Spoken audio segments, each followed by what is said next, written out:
ओम शांति। किसी ने बहुत सुंदर कहा है कि मैं भीतर गया तो मैं भी तर गया।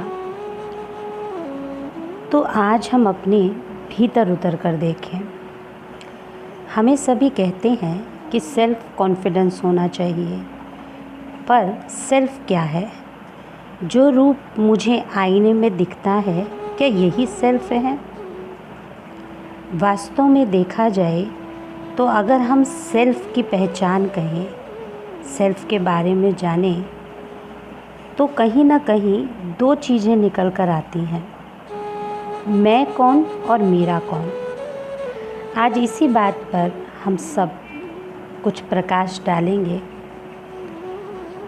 इनको हम 3 बातों में अगर लें, पहला है सेल्फ रिफ्लेक्शन, दूसरा सेल्फ अवेयरनेस, तीसरा सेल्फ रियलाइजेशन। अगर सेल्फ रिफ्लेक्शन की बात कहें तो हम जरा सा अपने जीवन पर और अपने आप पर रिफ्लेक्शन डालें कि मैं कौन हूँ। क्या जो ये स्थूल नेत्रों से हमें शरीर दिख रहा है, जिसका प्रतिबिंब हमें आईने में नज़र आता है, क्या यही सेल्फ है? हम कहते हैं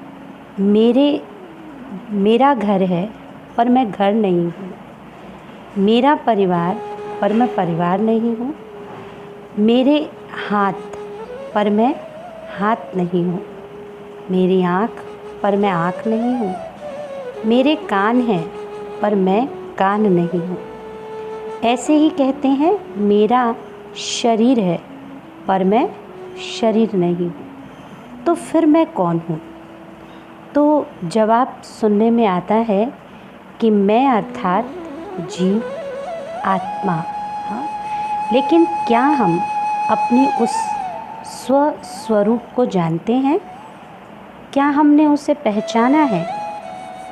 एक कहानी से अगर हम ये सिद्ध करें तो एक बार एक शेर का बच्चा जंगल में अपने परिवार से बिछड़ जाता है और वो भेड़ बकरियों के साथ ही अपना जीवन व्यतीत करने लगता है। वो भेड़ बकरियों को ही अपना परिवार मानने लगता है, उनको ही अपना भाई बंधु समझता है। जैसे जैसे वो दाना चुगते, जैसे जैसे वो जंगल में जाते, घास खाते, उसी विधि वो शेर का भी जीवन उन भेड़ बकरियों की तरह ही व्यतीत होता है। धीरे धीरे वो बड़े हो जाते हैं और तब भी उसकी जो एक्टिविटीज़ थी वो भेड़ बकरियों की तरह थी। एक बार जब जंगल में उनका मालिक उनको लेकर जाता है तो वो सब घास खा रहे होते हैं। तब तक एक शेर के दहाड़ने की आवाज़ सुनाई देती है और सारे भेड़ बकरी भागना शुरू करते हैं। ये जो शेर था, जो कि भेड़ बकरियों के साथ पल रहा था, वो भी भागने लगता है। जो शेर दहाड़ रहा था वो बड़ा हैरान होता है कि ये शेर क्यों मेरे से भाग रहा है। वो दौड़ते दौड़ते आश्चर्य में जाकर के उस शेर को पकड़ लेता है और वो शेर, जो कि अपने को भेड़ बकरी ही समझता था, वो बहुत डर जाता है, बहुत गिड़गिड़ाता है, मुझे छोड़ दो, मुझे मत मारो, मुझे अपने भाई बंधुओं के पास जाने दो। तो शेर हंसता है और कहता है कि शेर भी क्या कभी शेर का शिकार करते हैं? तुम तो शेर हो। तो उसको अंदर से आता है कि मैं तो भेड़ बकरी हूँ। फिर वो शेर उसको अपना प्रतिबिंब जल के गहरे पानी में दिखाता है। जब वो पानी में देखता है अपना प्रतिबिंब तो उसको दिखाई देता है कि मैं और ये तो दोनों एक जैसे हैं देखने में। और तब वो शेर उसको दहाड़ता है, उसको कहता है तुम में भी वो शक्ति है, तुम में भी वो पावर है। और वो शेर भी दहाड़ने लगता है, वहाँ से उसको एक नई पहचान मिलती है, अपनी वास्तविक पहचान। ऐसे ही इस शरीर के अंदर भी जो मैं बोल रही है वो चेतन शक्ति आत्मा, सेल्फ की अगर हम पूरी परिभाषा लें तो spiritual energy in light form. इसको हम आत्मा भी कहते हैं, सोल कहते हैं, सोर्स ऑफ यूनिक लाइट। इस आत्मा के बारे में अगर हम जानना चाहें तो ये तो हमें पता है कि शरीर में आत्मा है और वही आत्मा चेतन शक्ति है, लेकिन क्या हम उसके बारे में पूरी तरह से अवेयर हैं? आत्मा क्या करती है, आत्मा का क्या कार्य है, आत्मा कैसे इस शरीर में कार्य कर रही है, आत्मा रहती कहाँ है? तो आज हम दूसरा पहलू लेंगे, सेल्फ अवेयरनेस, कि मैं कौन?